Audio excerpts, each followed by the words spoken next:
Taxes पे करना किसे पसंद है, लेकिन दे आर अनअवॉइडेबल।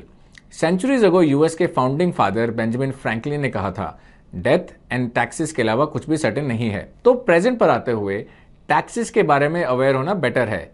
इससे आप अपने इन्वेस्टमेंट बेटर तरीके से मैनेज कर पाएंगे। Hello and welcome to ET Money's Hindi YouTube channel. इस वीडियो में हम समझेंगे कि जब आप स्टॉक्स में इन्वेस्ट करते हैं तो आपको किस तरह के टैक्सेस पे करने पड़ते हैं। अब जब स्टॉक्स की बात आती है तो आप जो प्रॉफिट्स कमाते हैं उन पर सर्टेन टैक्स लगाए जाते हैं, और जब आप स्टॉक एक्सचेंजेस पर शेयर्स खरीदते या बेचते हैं तो डिफरेंट टैक्सेस एप्लीकेबल हो सकते हैं। तो आइए 5 ऐसे टैक्सेस पर बात करते हैं जो स्टॉक मार्केट इन्वेस्टर्स को देने पड़ते हैं। लेकिन before we begin a quick reminder, हमारे चैनल को सब्सक्राइब करना ना भूलें और बेल आइकन को जरूर दबाएं। चलिए हम स्टार्ट करते हैं कैपिटल गेन्स टैक्स से, जो स्टॉक बेचने पर कमाए गए प्रॉफिट पर लगता है।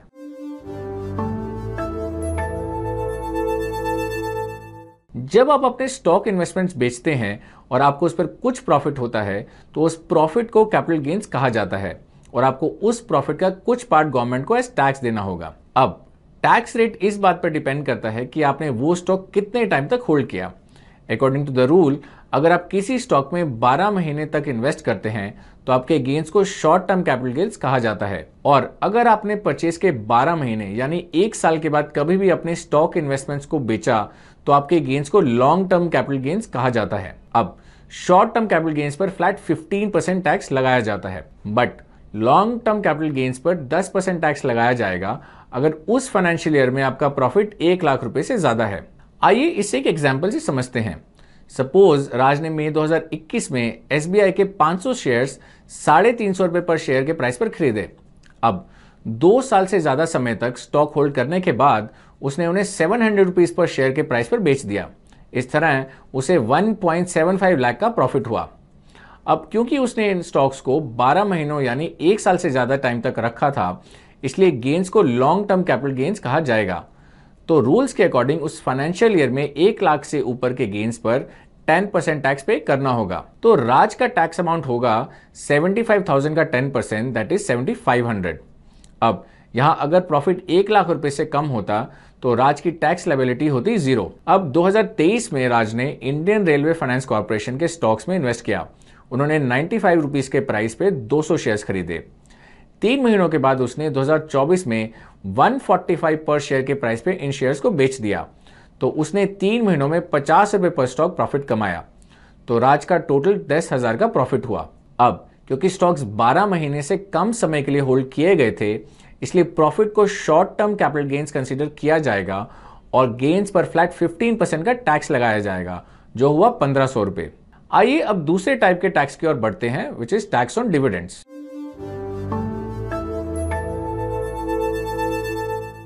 जब कोई कंपनी अपने प्रॉफिट्स का कुछ पार्ट एग्जिस्टिंग शेयर होल्डर्स में डिस्ट्रीब्यूट करती है तो उन डिस्ट्रीब्यूटेड गेन्स को डिविडेंड्स कहा जाता है। अब अगर आपको किसी कंपनी से प्रॉफिट्स एज डिविडेंड्स मिले हैं तो आपको उन पर टैक्स पे करना होगा।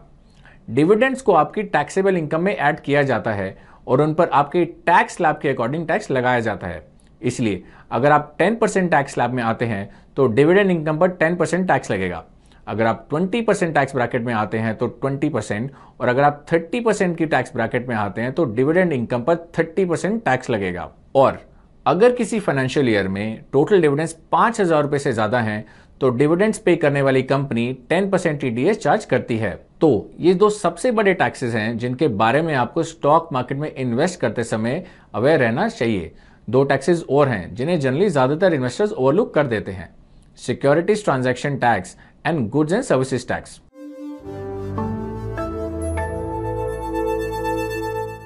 Now listen to this carefully. Stock exchanges पर शेयर्स खरीदने और बेचते समय आपको सिक्योरिटीज ट्रांजैक्शन टैक्स यानी कि एसटीटी देना पड़ता है। स्टॉक एक्सचेंजेस एसटीटी डिडक्ट करती हैं और करेंटली एसटीटी का रेट है 0.1%। ये ट्रांजैक्शन के टोटल वैल्यू पर लगाया जाता है। सपोज राज ने एचडीएफसी बैंक के 100 शेयर खरीदे एट 650 रुपीज पर शेयर, तो उसकी टोटल परचेज वैल्यू हुई 1,65,000। अब दिस 1,65,000 के टोटल ट्रांजैक्शन पर 0.1% का एसटीटी लगाया जाएगा, जो हुआ 165 रुपीज। डू रिमेंबर, जब आप शेयर्स बेचते हैं तो भी आपको एसटीटी का पेमेंट करना होता है, लेकिन अगर आप डे ट्रेडिंग करते हैं यानी सेम डे में स्टॉक खरीदते और बेचते हैं तो टोटल ट्रेड वैल्यू पर 0.025% एसटीटी एप्लीकेबल होगा, सिर्फ तब जब आप स्टॉक्स बेचेंगे।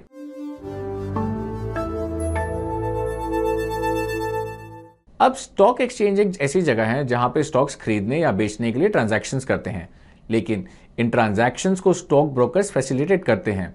वो आपको सर्विसेज ऑफर कर रहे हैं और इसलिए वो goods and services tax charge करते हैं। स्टॉक्स पर प्रेजेंटली 18% जीएसटी एप्लीकेबल है।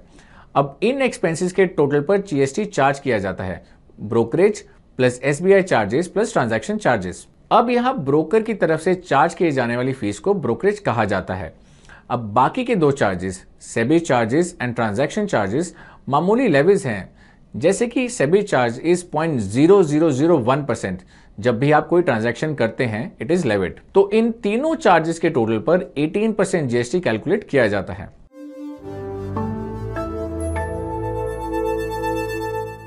जब भी शेयर सेल या ट्रांसफर किए जाते हैं तो स्टैंप ड्यूटी एप्लीकेबल होती है। शेयर्स पर stamp duty central government shares के बायर से कलेक्ट करती है। करेंटली इसका रेट शेयर्स की मार्केट वैल्यू का 0.015% है। तो इफेक्टिवली आपको 10,000 के लिए ₹1.5 की स्टैंप ड्यूटी देनी होगी और इंट्रा डेट्स के मामले में 0.003% स्टैंप ड्यूटी एप्लीकेबल है। And with this we have come to the end of the video. I hope आपको ये वीडियो अच्छा लगा, और अगर आपको ये अच्छा लगा तो अपने फ्रेंड्स और फैमिली के साथ इसे जरूर शेयर करें। हम आपको एक और वीडियो के साथ जल्द ही मिलेंगे। Till then take care. Mutual fund investments are subject to market risks. Read all scheme related documents carefully.